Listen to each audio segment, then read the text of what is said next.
All right. Hallå eller? Och vi är live. Och det är inte innan tankning heller. Ska se, kan vi göra så här? Så, tankning pågår just nu. Grabbar, vi är faktiskt live. Vi ska inte spela Overwatch. Absolut inte. För det kan vara bara drygt en timme kvar till att SpaceX skickar upp sin Starship. Kolla den här vyn alltså. Vi har en grym soluppgång i Boca Chica. Jag tänkte jag får faktiskt också fixa en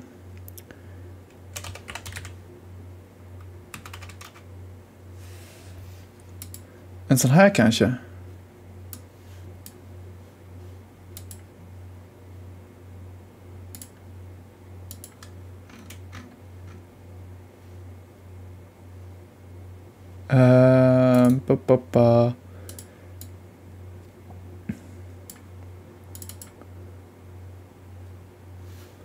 Den här.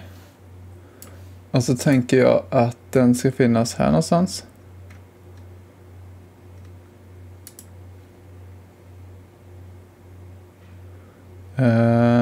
Window capture.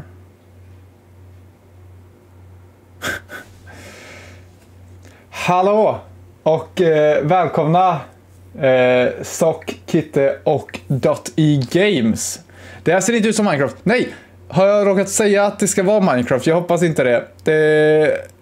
Det kanske jag har råkat göra. Jag ska fixa allt sånt så småningom. Men just nu så måste jag ta hand om detta. Det är en raketvaka vi kollar på nu.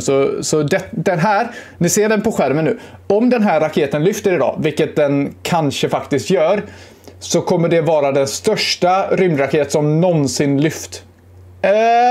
Ja, det kommer vara den största och kraftfullaste rymdraket som någonsin lyft. Så det är väldigt, väldigt exciting.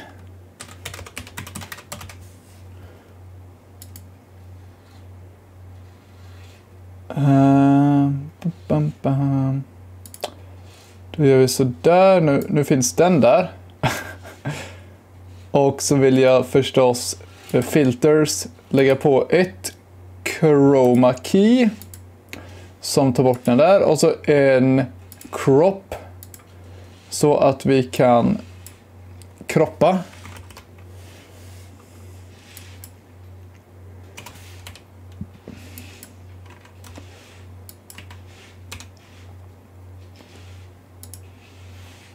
Så där till exempel. Kanske en invert-filter också. Så att den syns. Kan man göra...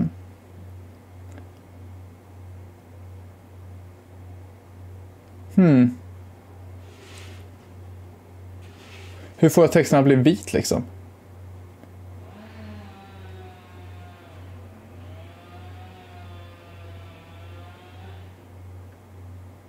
Color correction kanske?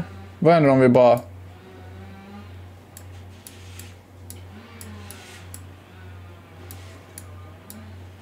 Så, till exempel. Och så ska vi sätta den här på den faktiska T0.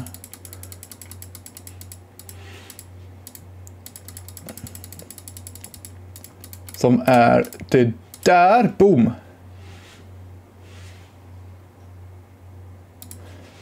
Okej, så nu finns det då ett case för att också fixa... vi kan ta bort den här egentligen.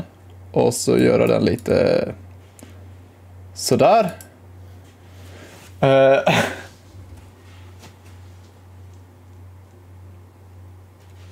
Hur fan kan du vara nervös?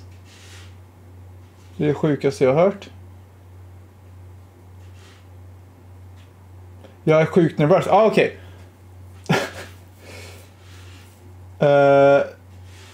Det här kommer vara riktigt epic om det faktiskt händer någonting. Det är inga personer som kommer lyfta på den här. Jag skulle till och med säga att det är mindre än 50% att den här kommer upp i rymden utan att sprängas. Absolut inga personer på det här. Det här är ett test och bara ett test. Alltså, vi ska vara glada om den kommer så långt ifrån marken att den inte skadar infrastrukturen och alla de här. För det finns massa saker runt omkring som man inte vill ska skadas av en raketexplosion. Så bra fråga. Jag menar inte att skämta bort din fråga, men den kommer inte att röra sig. Det kommer inte vara några människor på den, menar jag. Okej, Twitch, please. Will you work? Kreatörskontrollpanelen. Det här är inte Minecraft, det här är Technology. Finns det inte en sån? Technology. Vetenskap och teknik heter den. Nice, klar.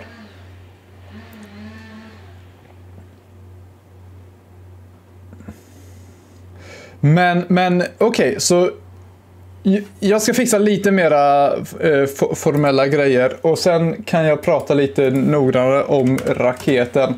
Ursäkta att jag går live så här utan att ha förberett så mycket. Jag satt ändå ett bra tag igår och förberedde allt detta, men det är mycket att hålla på med.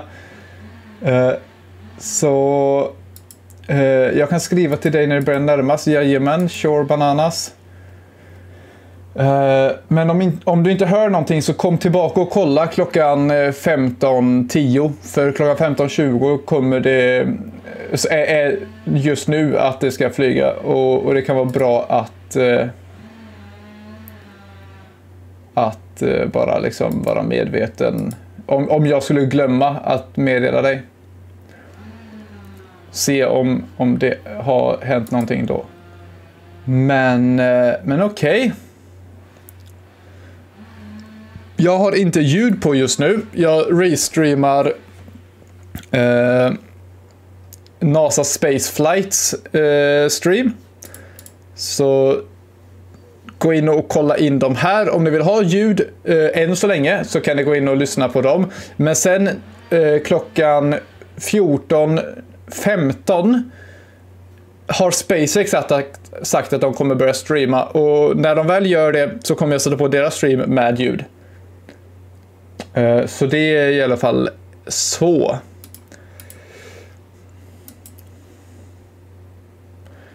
All right. Är det planerat att kunna resa med denna? Ja. Det här kommer förhoppningsvis så småningom vara en Mars-raket. Det här är raketen som förmodligen kommer ta människor till Mars för första gången. Och den kommer även användas i NASAs nya månprogram Artemis för att landa människor på månen. Så det är helt klart väldigt intressant om den här kan göra massa saker, för det är en väldigt bra raket att ha. Och då kan jag prata lite om den här raketen.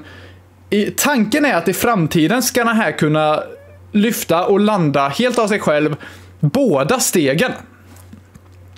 Så både den här övre halvan som är svarttäckt nu och den nedre halvan som bara är silvrig ska kunna landa av sig själva. Och det betyder att de kommer vara helt återanvändningsbara och kosta mycket, mycket mindre än vad de nuvarande raketerna gör. För nu, alltså i dagsläget så skrotar man raketer i samma stund som man skickar upp dem. De går inte att använda flera gånger. Och som många har gjort den här analogin tidigare, men jag kan lika gärna dra den igen, för jag tänker ni kanske inte är jätteinsatta i i rymdtekniken. Men om ni tänker ett flygplan. Om ett flygplan bara kunde flyga en gång, så hade biljettpriset varit så otroligt högt. Alltså varje biljettpris skulle ju ha kostat 1 miljon kronor. Anledningen till att en biljett på ett flygplan kan kosta några tusen kronor bara, eller ibland till och med 50 kronor. Men liksom vanligt är väl att de kostar ett par tusen kronor. Anledningen till det är för att man kan ju använda ett flygplan flera gånger. Du betalar bara för pilotens lön typ och bränsle. Framförallt bränsle. Så det är tanken med Starship. Att Starship ska kunna bara tankas om och flyga igen. Men att landa en raket är betydligt svårare än att landa ett flygplan. Så det är därför det har tagit så här lång tid att komma hit till att raketer inte är engångsprodukter. Och Starship har en tanke på hur de ska, eller SpaceX har en tanke på hur detta ska lösas med Starship. Här är det övre steget. Om vi gör så här. Det här är alltså det övre steget ni ser. Och den har vingar som går att fälla in och fälla ut. På detta sättet, även här uppe.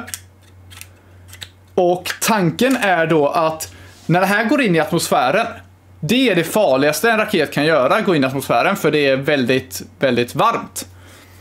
Så för att den inte ska brinna upp så har den, som ni såg, ni kan se på, ja, nu ser ni inte skärmen, men ni vet att den var lite svarttäckt.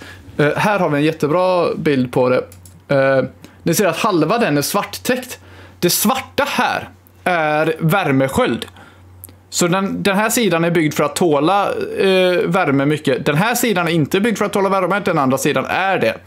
Så med de här vingarna så ska den kunna styra sig och gå in i atmosfären i den riktningen, va? Så om färdriktningen är ditåt så åker den så. Och för att inte tippa över åt något håll så kan den ändra sina aerodynamiska egenskaper genom att vrida på de här. Och så faller den så. Anledningen till att den faller åt detta hållet och inte typ bromsar så eller som en pil, det är för att den här har mest yta, så den kommer bromsa mest. Hela raketen blir som ett stort segel, va? Så den går ner så tills den har tappat tillräckligt med fart för att börja falla. Alltså till slut kommer den ju bara falla så här. Och det här testet har redan gjorts när den landar. För när den kommer ner så måste den då, den har ju ingenting som kan bromsa den härifrån. Då måste den vända sig så för att med motorerna här nedanför bromsa in och landa. Och det testet har redan gjorts och klarat med SN15.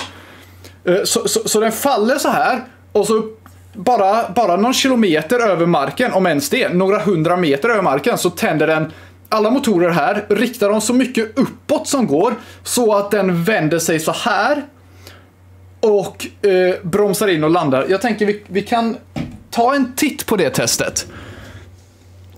För det är ett ganska sjukt test, right?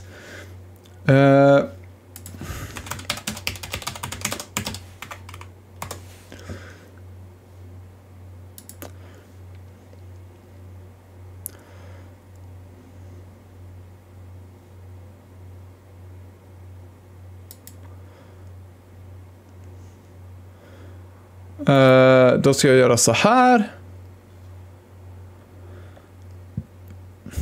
Så här faller den. Här ser man vinkel från en av vingarna. Och där är motorerna. Så de vinklar sig så högt upp som möjligt och går igång. Då vänder den sig om och kommer ner så här.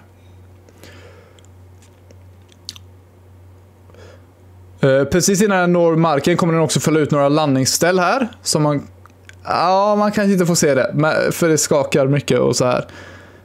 Men ja. Så är tanken att den ska landa.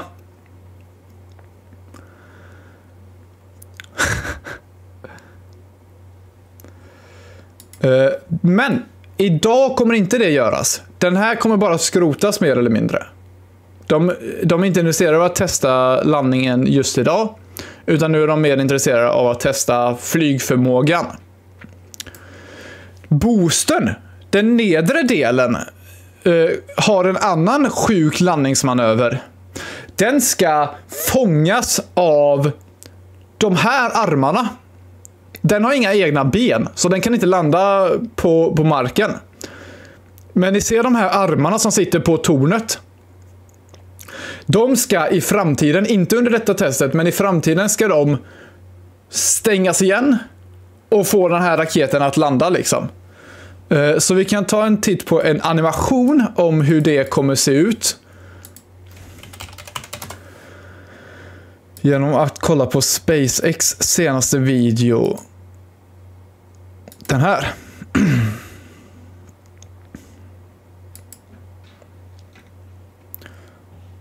Så vi kan ta härifrån, blir jättebra. Det här hoppas vi se idag. Att de flyger upp på detta sättet. Det kommer också vara världens kraftfullaste raket. Den kommer förmodligen lämna uppskjutningsrampen ganska hastigt. Sen kommer de här separera. Och raketens första steg, den stora som lämnas bakom, bromsar in och flyger tillbaka mot landningsstället. Härifrån är det inte samma som vi ser idag, utan detta är framtida spekulationer typ, eller så här, hur de vill att den ska fungera i framtiden. Då kommer den ner, tänder några av motorerna, den behöver inte alla för detta, utan den bromsar in med ganska få motorer och fångas sådär. Det är en av de sjukaste sci-fi grejer jag sett. Men om de kan lyckas med det i framtiden så är det helt fantastiskt. Men för idag så kommer boostern, den kommer göra sin inbromsning och försöka flyga tillbaka mot landningsplatsen. Men den kommer genomföra landningen i havet, inte liksom fångas av uppskjutningstornet. Och nu är egentligen klockan tillräckligt mycket för att SpaceX ska ha börjat streama. Jag tror inte att de har det, men vi kan ta upp den streamen. SpaceX. Kommande 17 april 14:15. Det är idag. Men vi kan i alla fall sätta på ljudet av Mission Control. Om de har något att säga så kan det vara intressant. Men just nu har de på att tanka i alla fall. Och det är jävligt skoj. Ni kan också se på sidan eller ovanför mig så finns det ett antal grejer som vi ska göra som kommer bläddras på detta sättet, va? Och ni ser att de nedre har ett plus på sig. Plus uppskjutning, plus max Q, plus separation, plus seco, plus reentry och plus landning. Anledningen till att de har ett plus på sig är för att för varje sån här som vi kommer som lyckas så kommer jag gifta en sub på Twitch. Förutsatt att det är så många Twitch-folk inne. Men ja, så om ni vill bli gratis prenumerant på mig på Twitch så kolla från Twitch och hoppas att Starship genomför dessa grejer.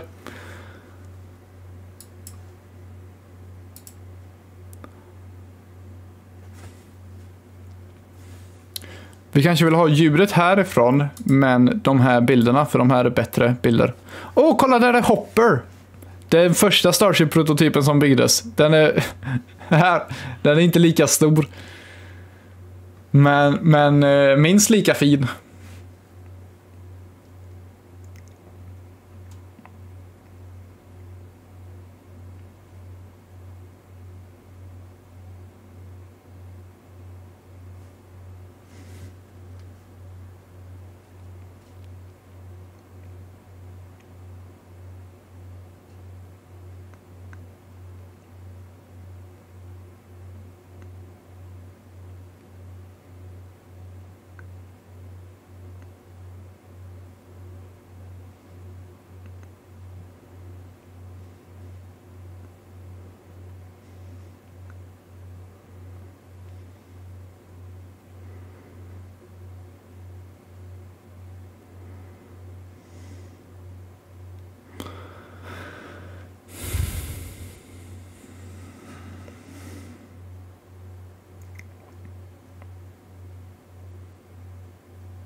A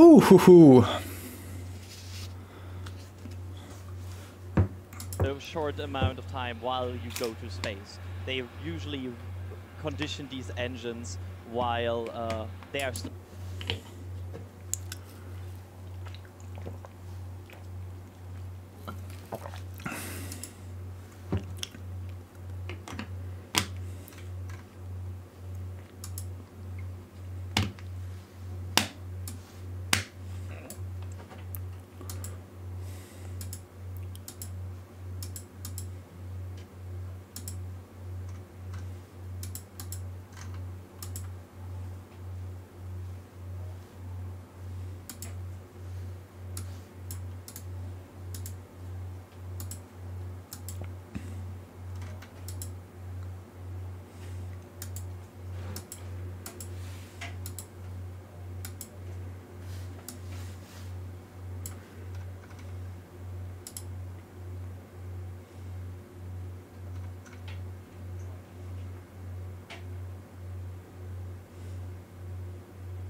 Desk here, I cannot see Starbase. So at some point I just wanted to stand up.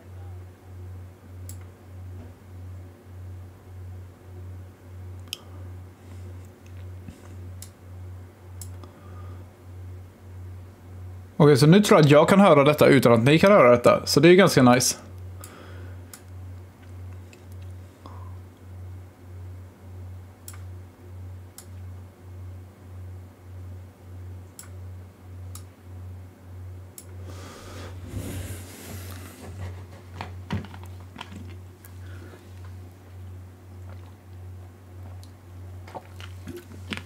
Jag kan ju säga så här. Jag har kollat på många raketuppskjutningar. Inte IRL, men jag har liksom varit på YouTube och streamat många intressanta raketuppskjutningar och så här va. Det här är den mest historiska raketuppskjutningen som jag har täckt än så länge. Den är helt sjukt intressant, den här uppskjutningen. Om den når omloppsbana och så är det liksom den största raketen som någonsin flugit. Det är den kraftfullaste raketen som någonsin flugit.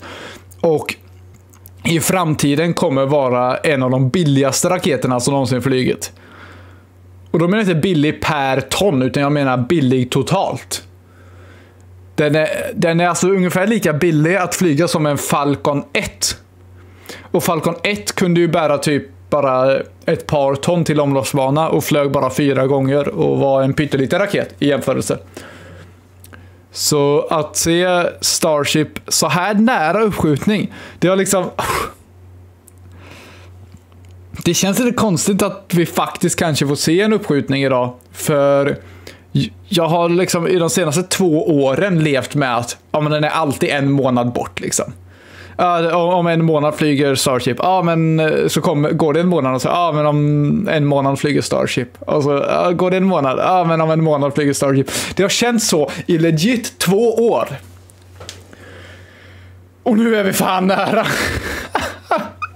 Vi är faktiskt nära nu.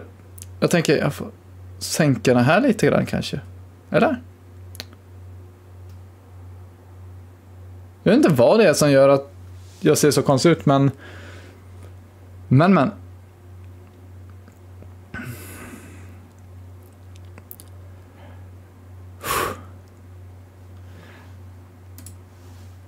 jag tänker vi får passa på att kolla SpaceX stream också. Vi kan ha den. Okej. Den här har börjat räkna ner. Coolt.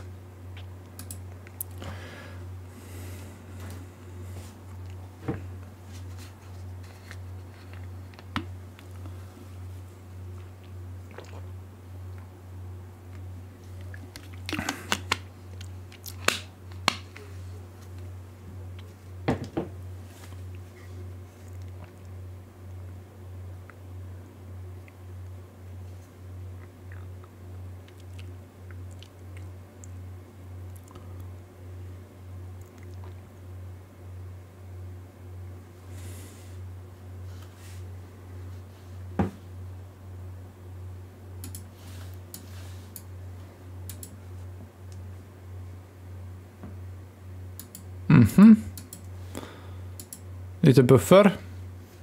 Det är nog inga problem egentligen.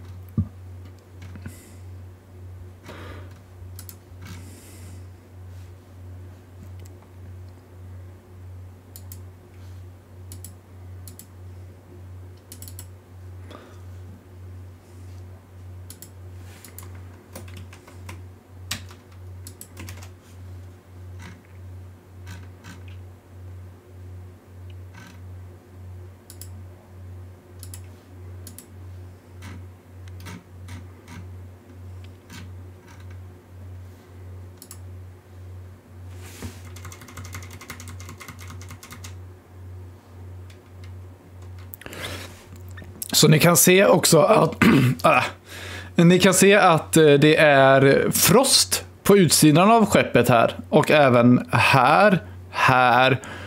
Och anledningen till att det är frost är för att när de fyller på det här bränslet så är bränslet jävligt kallt.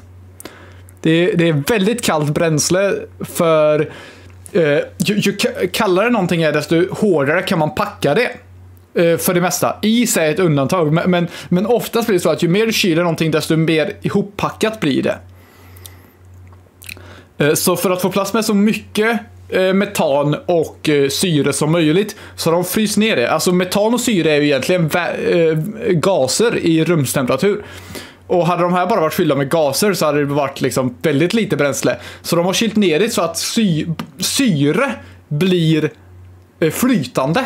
Och även metan blir flytande. Och så häller de i syre och metan i raketen. Och då är det krävs, alltså så här, fatta hur kallt det måste vara för att syre ska bli flytande. Du kan ju inte gå ut en kall vinterdag och bara, men luften är vätska liksom. Det händer inte.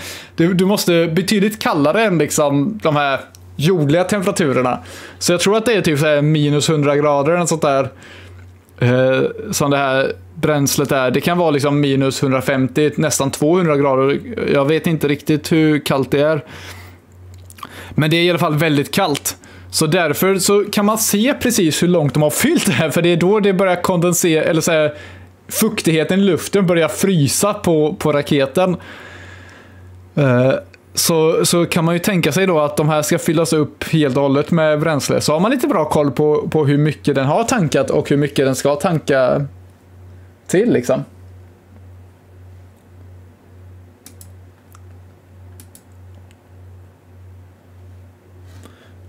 Den här har inte uppdaterats på ett tag.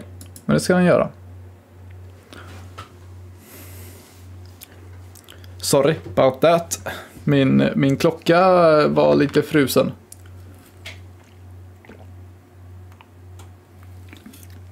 Här ser man tydligt hur mycket som har frusit på de olika delarna.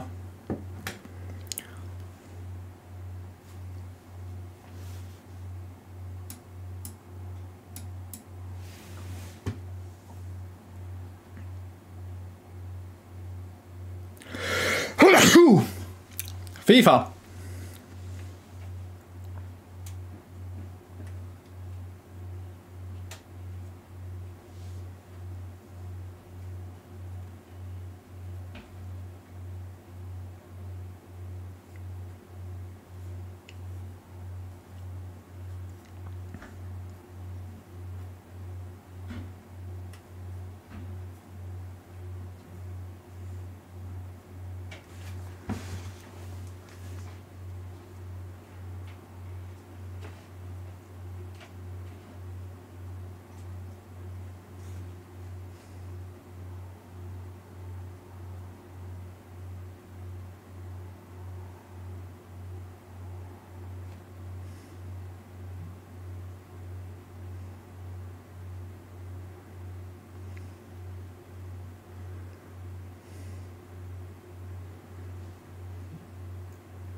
Nu borde snart SpaceX stream vara igång.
Ja.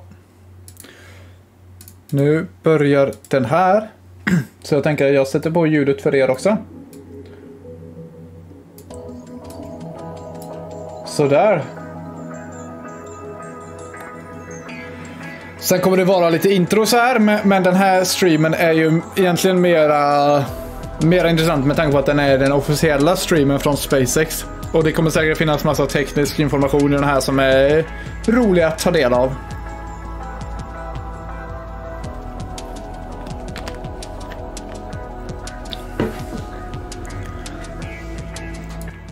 Vad tror vi kommer vad heter han? Han heter något speciellt, han som brukar kommentera detta. Fan, kommer inte på vad han heter bara för det. Men han är god i alla fall. Ingenjören som brukar kommentera SpaceX streamar. Jävla god. Innsbrucker heter han. John Innsbrucker. Ja, det är sannolikt John Innsbrucker som kommenterar detta. Han brukar kommentera de mera liksom experimentella uppskjutningarna, medan det finns andra lite bättre influencers som brukar kommentera de mer reguljära uppskjutningarna. Men vi får se.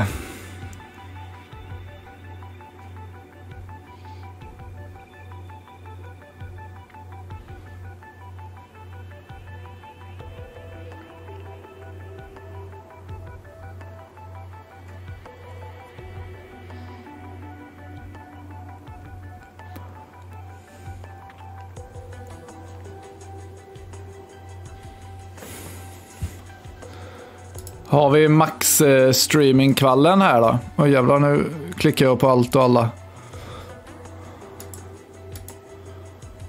De har 4K stream, fan vad coolt.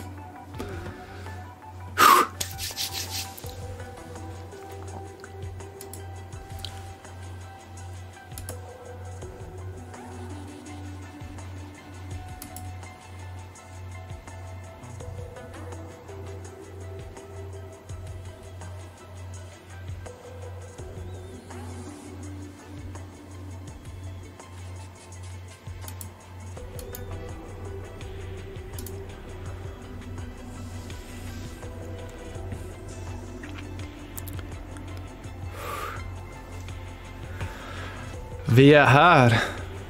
SpaceX uppskjutningsstream för Starships orbital test är live. Det känns bara helt sinnessjukt. Det är så... Det är inte långt bort nu alltså. Det är inte långt bort.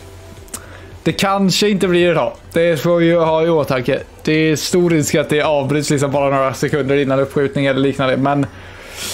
Men SpaceX stream är igång. Det är inte längre en månad bort. SpaceX är redo. Myndigheterna är redo. Världen ser bra ut.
Good morning.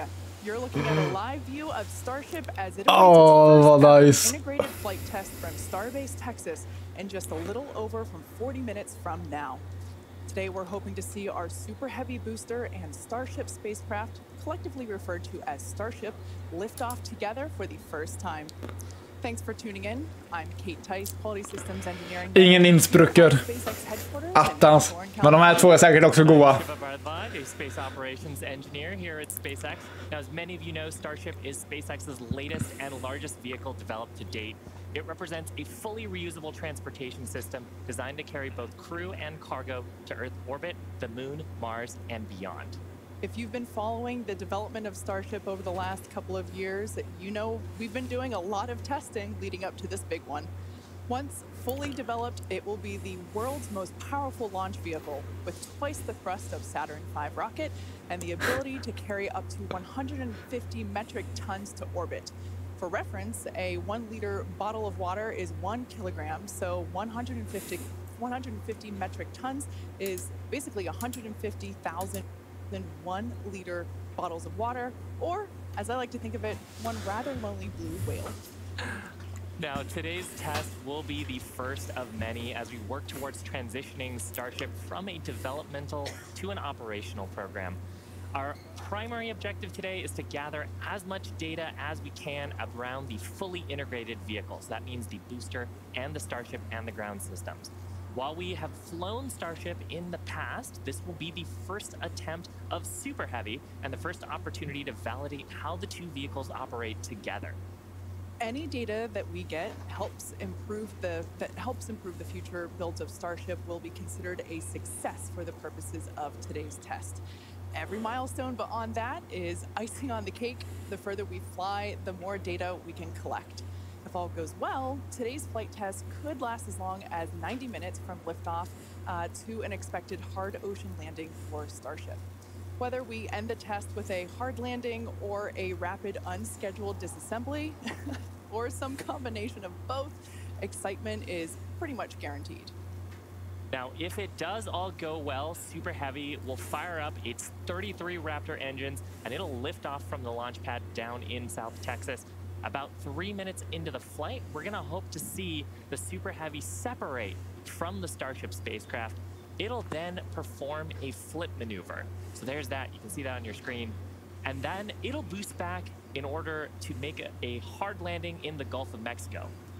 And while that's happening, we hope to see Starship's 6-second stage engines ignite and watch as Starship coasts for about an hour at altitudes ranging between 150 and 250 kilometers before re-entering Earth's atmosphere and make its own hard landing in the Pacific Ocean about 250-ish kilometers offshore.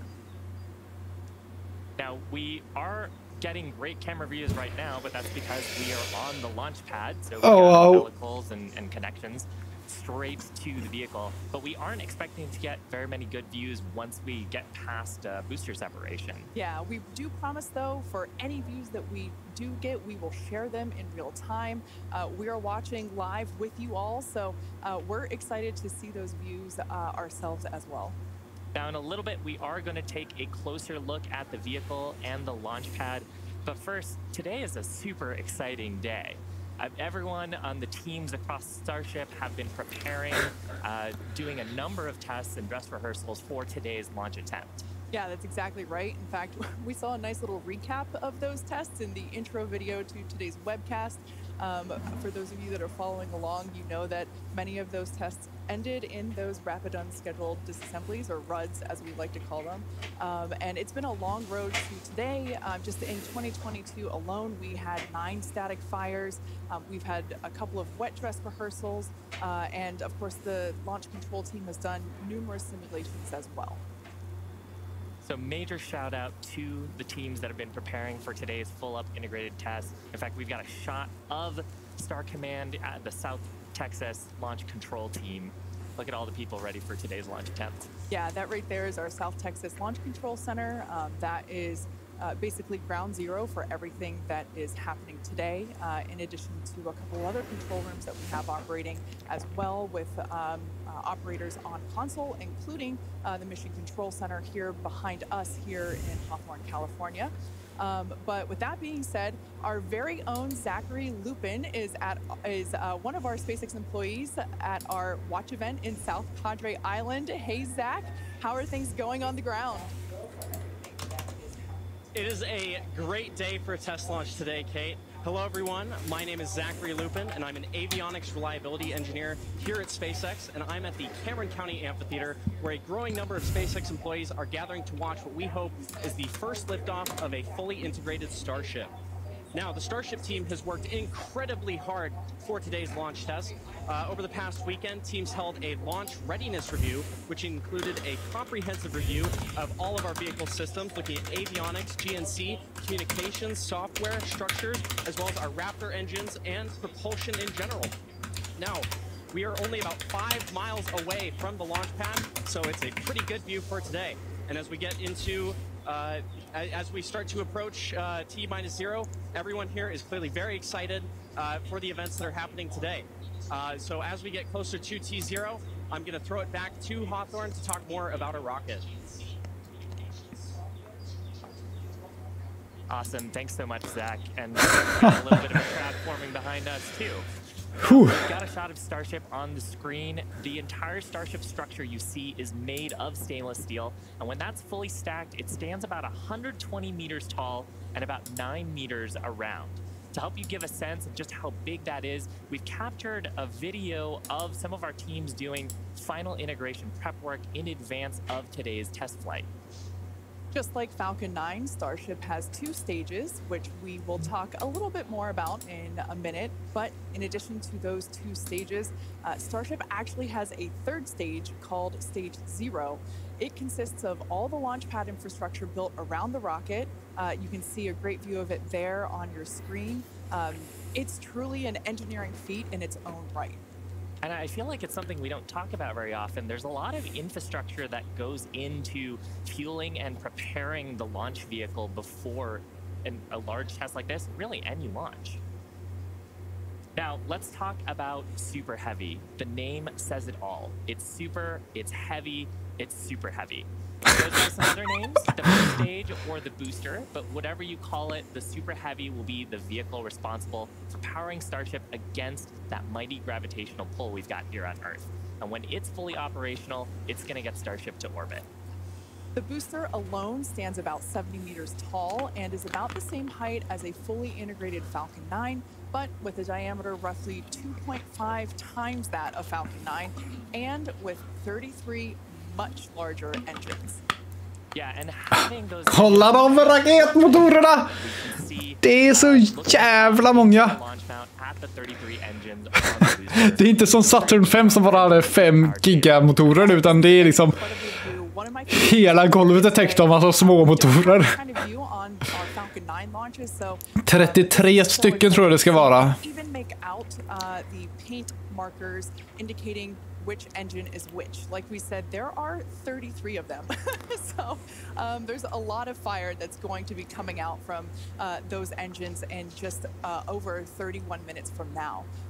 As we mentioned before, there are 33 of them on the Super Heavy, the booster, and the you don't see it right now, but the cluster in the center are the ones that are actually going to gimbal and help steer the booster back down for its water landing in the Gulf. Yeah, and they're a little bit different, Kate, than our Falcon engines. So on Falcon, we use a gas generator cycle. Here's a fantastic shot, actually, at the stage. So we can see the 6 engines. Oh, wow, kolla! Side, 3 gimbaling in the middle. De har the vacuum engine, tecken på sig, typ. Så där täckta och färdiga har inte raketmotorerna på tidigare Starship-prototyper sett ut. Undrar om de har med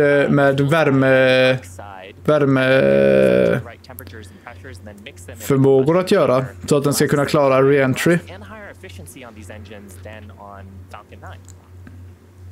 Now, Super Heavy also has 4 grid fins to assist with orienting itself during the return back to Earth, as today is the fully integrated flight test, and the first one, we're focusing on safely testing just the fundamental systems and operations on the vehicle. So what that means is we won't be attempting to land on land today. Instead, Super Heavy is going to be making that hard water landing in the Gulf. Starship, or the spacecraft, is the second stage and makes up the top portion of the vehicle. It's designed for carrying passengers and cargo between destinations on Earth, Earth orbit, and planetary destinations. It stands 50 meters tall, a little taller than the Statue of Liberty. It's comprised of 6 Raptors. We saw those just moments ago. 3 of them are optimized for sea level, and the other 3 are vacuum engines, and they're optimized to operate in the vacuum of space. They provide a maximum of 258,000 tons of thrust in vacuum. The spacecraft is also outfitted with 4 flaps to help aerodynamically control the vehicle's attitude during atmospheric flight and enable precise landing at the intended location. You can see a view of those flaps there.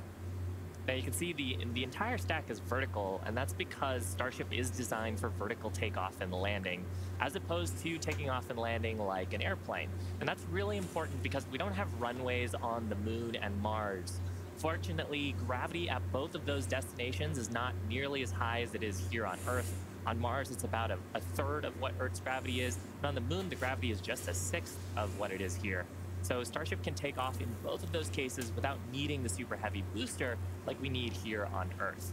Now, for today's test, Starship does not have its landing legs attached. That's because we aren't going to be attempting to return to the launch site or land on land. It's going to be doing another hard water landing at the end of today's test. We can't wait. Starship is wrapped in a heat shield, which is composed of 18,000 hexagonal ceramic tiles designed to insulate the vehicle during atmospheric entry, where temperatures can be as high as 2,600 degrees Fahrenheit. The hex-shaped tiles, like these ones that we have here, roughly make up about 2/3 of the vehicle. There's a couple of different geometries. The one that I have is for the circular portions of the vehicle, so it has this curvature to it, and the one that Shiva has. Yeah, this kind is a hexagonal shape, and there's several thousand of these all across the body of the vehicle. And it's worth saying we need these because when a spacecraft re-enters from orbital velocity, it's going faster than the speed of sound and causes a lot of heat to build up that has to get dissipated by these heat shield tiles. Yeah, one thing that's really cool about these is they're super lightweight. Even just holding them, we're able to even just hear how hollow they are because of the construction. But they do a great job of dispersing that heat during that atmospheric reentry. We actually produce these in-house at what we like to call the SpaceX bakeries. And they're located in Texas and Florida. So it's something that we designed and build in-house. And like we said, there's thousands of them. You can kind of see them on the exterior of the vehicle. So at this point in time, we are at T-minus 27 minutes and 18 seconds. So let's head on over to John Innsbrucker for an update on the countdown. Hey, John. Där är ju John Innsbrucker. And good morning. I'm John Innsbrucker, Principal Integration Engineer here at SpaceX. We're currently loading propellant from the ground system into both the first and second stages. Now, both vehicles use the same 2 propellants. Our fuel is liquid methane at a temperature of just over 100 kelvins, or about minus 272 degrees Fahrenheit. Now, this is a different fuel from Falcon 9, where we use RP1 kerosene. And our oxidizer is liquid oxygen, the same as Falcon 9. But because there's no oxygen in space to support combustion, we have to bring our own. Now, a little bit of a recap. We did the go, no go poll at T-minus 1 hour and 45 minutes. Det är också lite intressant angående bränslena på den här raketen. Både flytande syre och flytande metan går att producera helt förnybart. Så i framtiden kommer den här raketen kunna vara egentligen netto 0 koldioxidutsläpp. Det är också någonting man inte riktigt fattar med raketer. Det känns som att raketer är det mest miljöfarliga man kan tänka sig. Men om man kan ta koldioxid från atmosfären och göra om till metan, trycka in det i en raket och sen när raketen bränner metanet så blir det koldioxid ut i atmosfären igen, så är det ett slutet system. Så det kommer ta mycket energi att göra om all den här koldioxiden till metan. Men det är så man tänker göra på Mars, och då har man väl tänkt att man lika gärna kan göra det på jorden också. Man behöver bara en väldigt stor solfarm, så kan man göra helt förnybart bränsle. And right now is a reminder, if for any reason we do not make our test flight today, we have backup launch windows. This could be either 24 or 48 hours after today, and it'll depend on how far we get into the countdown. But coming up on 25 minutes to go, everything is looking good, Kate. In order to make life multiplanetary, we need a fully reusable vehicle that's capable of carrying a huge amount of cargo and a lot of people to orbit and have a pretty quick turnaround. The idea is to effectively reuse launch vehicles just like airplanes. Crowd is getting excited here in Hawthorne behind Mission Control, as you can hear. Now, imagine if you had to wait for a new airplane to be constructed every time you want to fly. Detta är ju precis samma som jag sa förut. Det är en väldigt populär analogi. In order for us to get to Mars and back with lots of people multiple times, reusability is a must. Now, in the near term and a bit closer to home here on Earth, Starship will be critical to other programs as well. Once it's operational, Starship will deliver the full-size and upgraded version of our Starlink satellites. And that's super exciting because our next generation satellites Jävlar vad coolt, det är som en sån här pistol ni vet, som har liksom små paletter liksom, pjom pjom pjom, som man hade när man var pytteliten. Den skjuter ut dem på exakt samma sätt.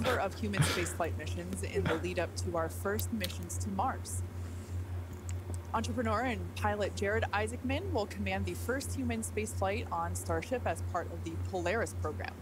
Jared served as a commander for Inspiration 4, the first all-civilian mission to orbit.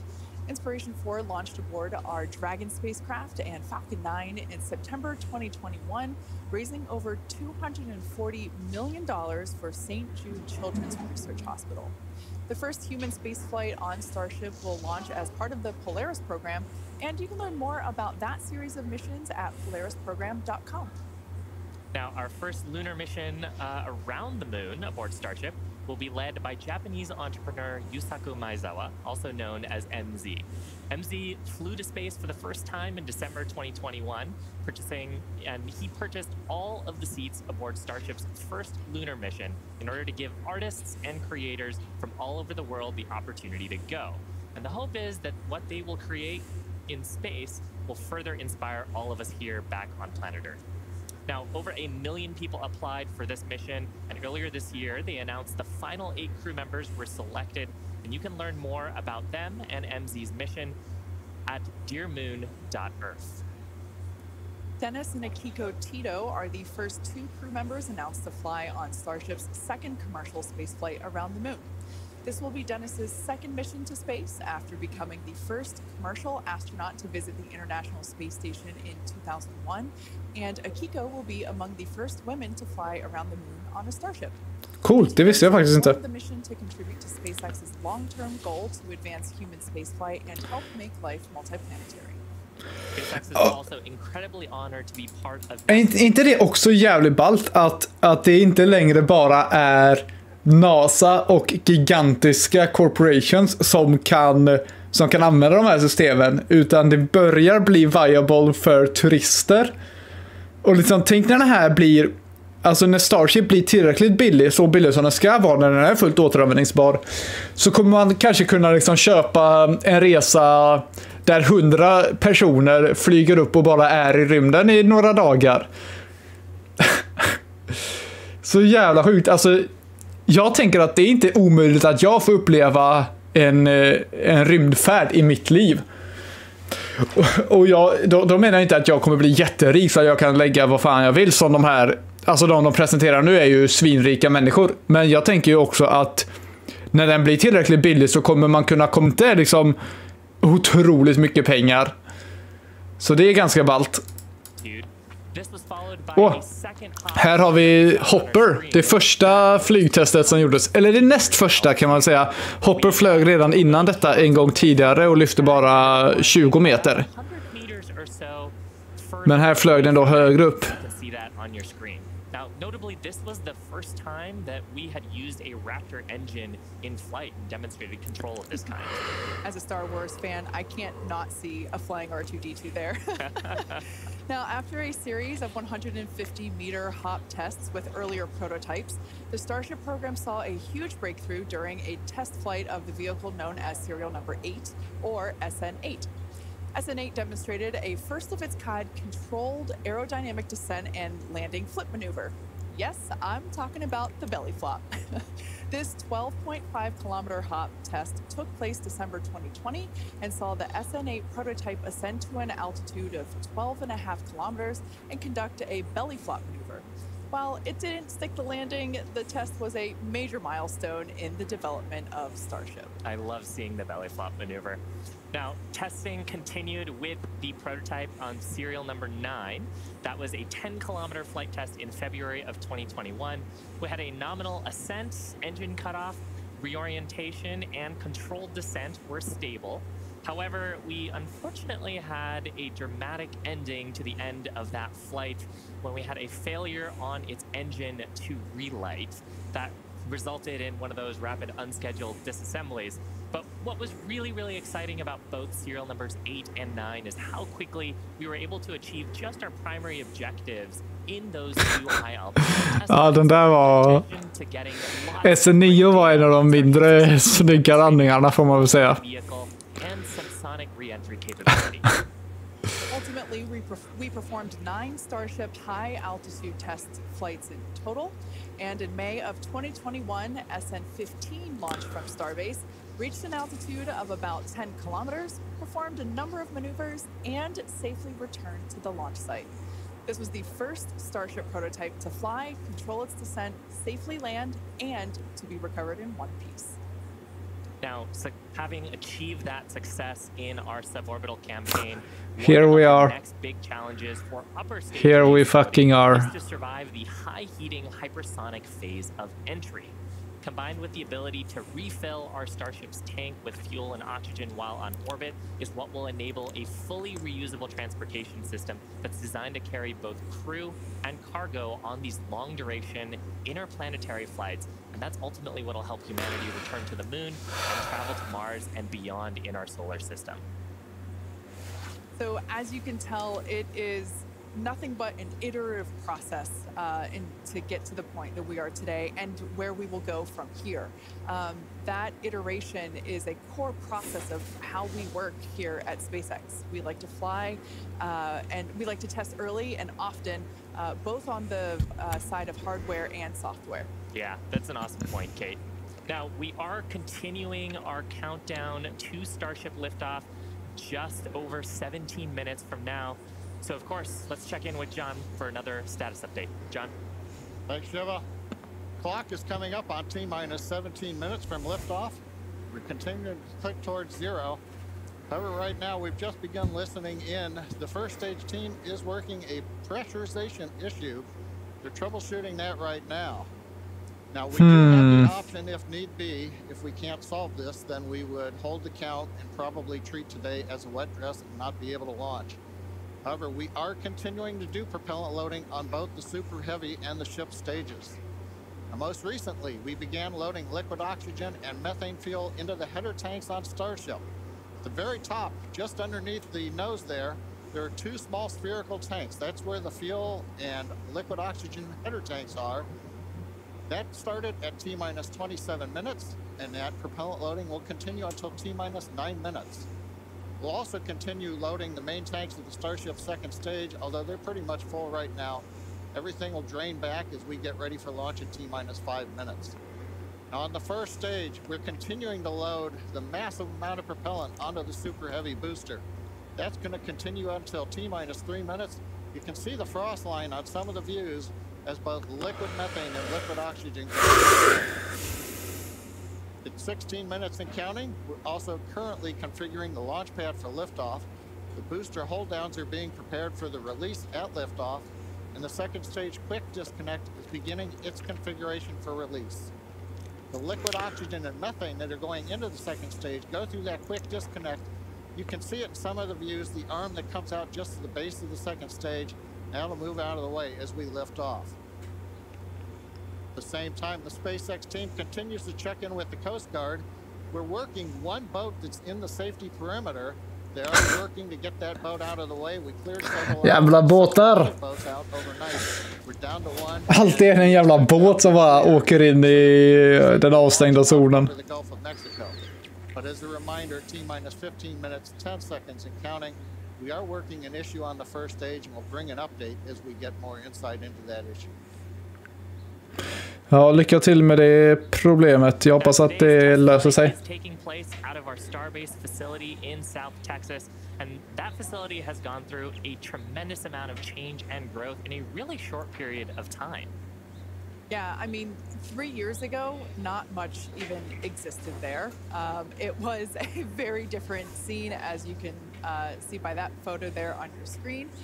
Fast forward to today, and the team is building out an entire production line.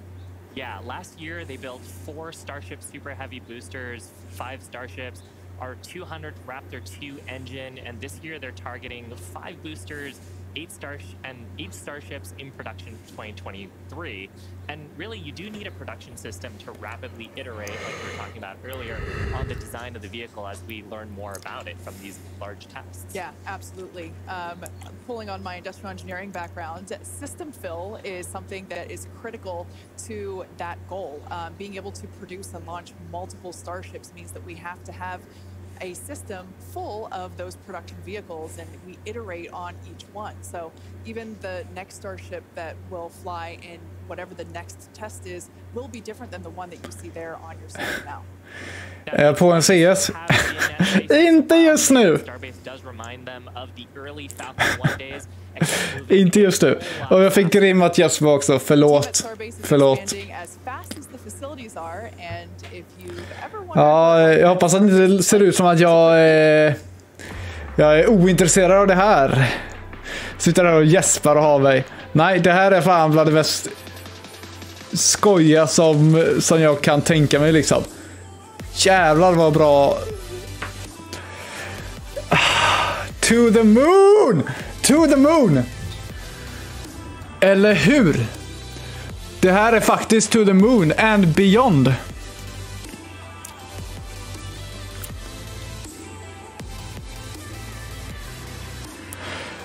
Tror du att det blir idag eller uppskjutet?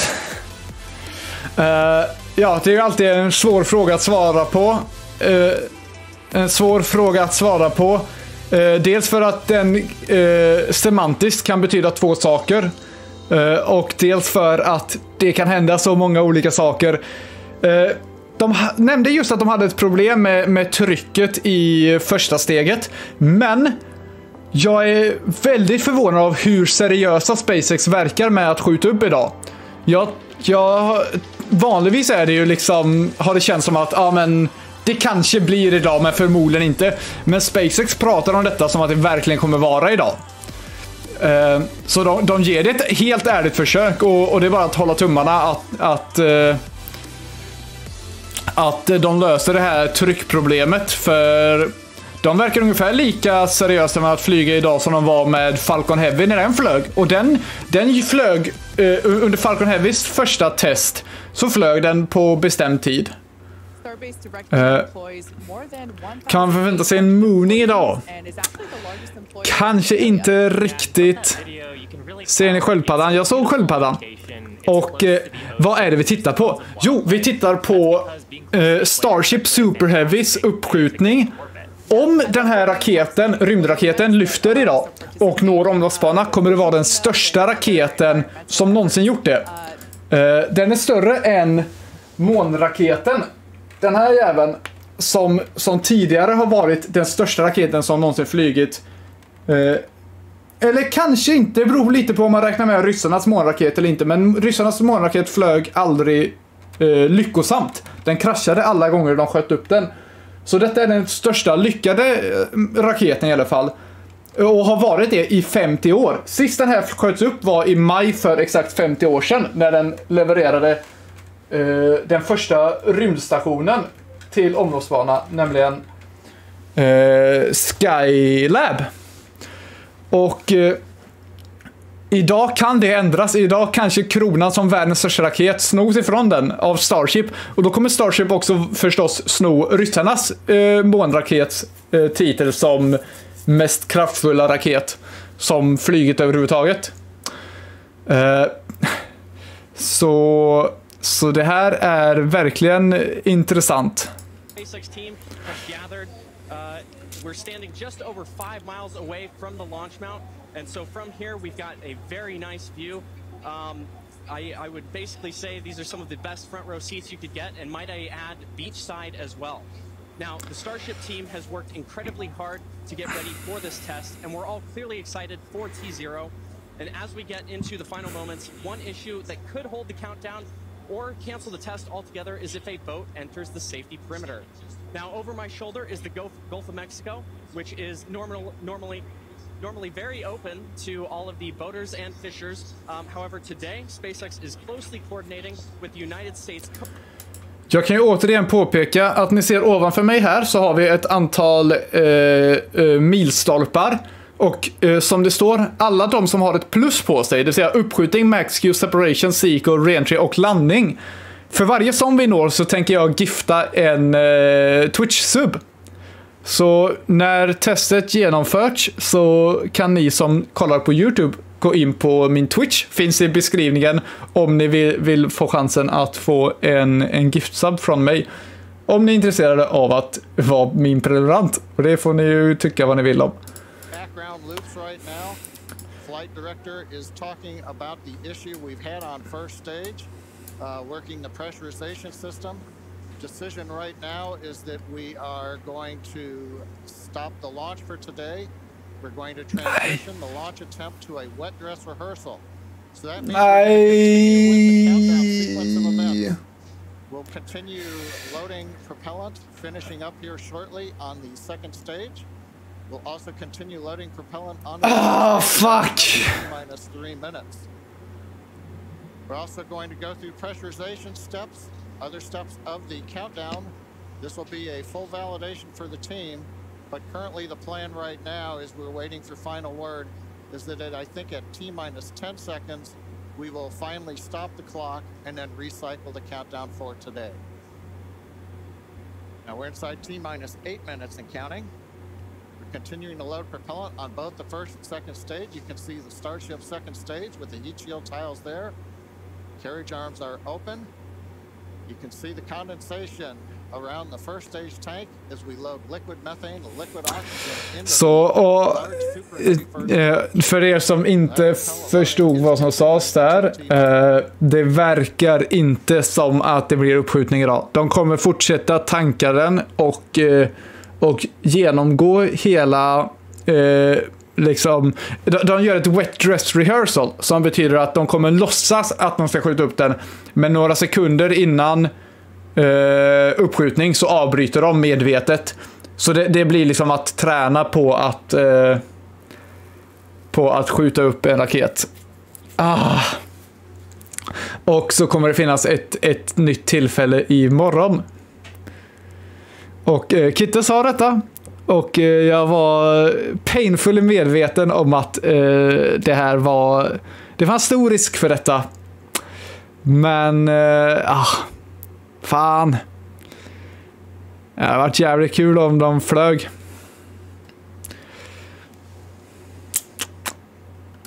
to run the end-to-end of the system. Now in a launch, in the next few minutes, the guidance system would be performing its final alignment. We will be doing that this morning. The automated flight termination system would be armed. We won't need to arm it today as we won't be flying. And we'll do final thrust vector control checkouts, what we call wiggles of the Raptor engines on the first and second stages. Now normally in a countdown, if we need to deploy... Skönt att i alla fall något blev skjutet. Jajamän. Man kan alltid räkna med en uppskjutning när man kollar på raketuppskjutningar. Det är väl bra. Nervös, nervös. Det ser man. Det är många saker man kan vara inför en raketuppskjutning. So we won't stop at 40 seconds right now. We'll continue all the way down to 10 seconds, and then we'll go into a recycle.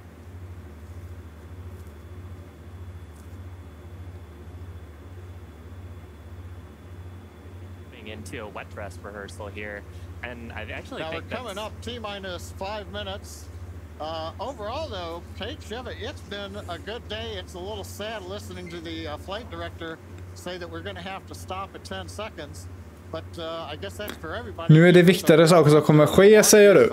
Yeah, it's unfortunate. Of course, we wanted to see fire today and lift off, but that's okay. The point of the countdown is to allow the teams to progress to that T0 time in a coordinated fashion and really to unveil any issues prior to the ignition sequence. So the countdown did its job today. It allowed us to identify that press issue, and like John mentioned, the teams are going to work through it, and we are going to basically call it off at T-minus 10 seconds. But the integrated launch teams and us, we are going to treat this as if it were still a launch day. We're going to do this, what we now call a wet dress rehearsal. Yeah, and we've mentioned the term a couple of times here. We call it a wet dress rehearsal because we are wetting the propellant tanks. We are loading propellant into the vehicle. We've talked about the frost line a little bit here. That exercises the stage 0 system, the ground system, all of our infrastructure that loads propellants onto the pad. That exercises our procedures for the mission control teams. We're monitoring telemetry on the mission control consoles, looking at the pressures and the rates and the temperatures. And some of those things look a little bit different when you're getting up to the pre-flight pressurization levels and full propellant load. So we're learning things today about the integrated tasks that are going to set us up for success. Ha.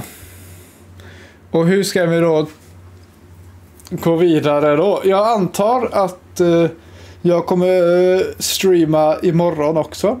Om de väljer att försöka flyga imorgon. Och ja, kul att så många var här. Jag tänker att vi fortsätter kolla tills de börjar tanka ur. Men efter det så stänger jag väl av streamen och så ses vi imorgon. Ni som har tid och ork och vilja att komma över och kolla på det. Och ja, de ska tanka ur raketen sen. Så de fortsätter agera som om det ska flyga tills det är 10 sekunder kvar. Och efter det så tömmer de raketen på bränsle. Exactly as you said, things look a little bit different on launch day, and we allowed the countdown. Tack så mycket. Ha det gött själv. Get to this point to allow the teams to work through the issues, and we're going to continue, like we said before, we're going to continue all this down all the way to T-minus 10 seconds, and that will really allow the teams to pretend like this is launch day and continue and gather that data. Yeah, Kate, it's on the one hand, it's a little bittersweet. On the other hand, we watched them go all the way through first stage propellant load. Och om ni kommer in just nu, är ingen flygning idag. Det är en fake nedräkning här. De kommer inte flyga. Grim försöker lura er. Han är en lurig fax, förstår ni. Sadly, we just have the one issue, but that is letting the team continue to count down.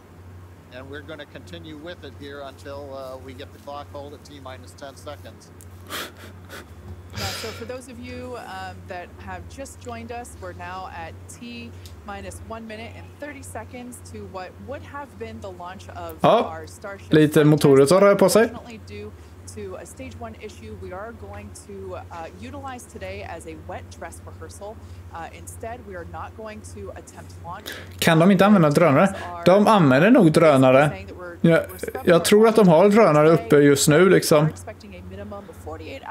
De flyger helt klart mycket drönare vid SpaceX i alla fall. Eller vid det här området. We had hoped to be able to lift off today, but that's okay. Now, one thing to point out for folks, when we do come back, when we clear this and we fly, one of the things you'll hear in the last minute, you won't be hearing us because we'll be listening to the countdown. But at T-minus 30 seconds, that's when the flight director would give the final go for launch. Love to have heard that this morning, but something to look forward to. Absolutely. The other thing to look at is at T-minus 6 seconds, we begin lighting the engines. Up on your monitor, you can see there, T-minus 40 seconds. We did hit the 40-second hold point, and they are holding for a moment.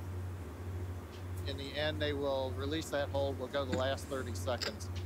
But yes, when we do get to day of launch, the last thing to look at is in the last 6 seconds, light the Raptor engines in succession. So unlike Falcon 9, we're going to have to do that a little longer.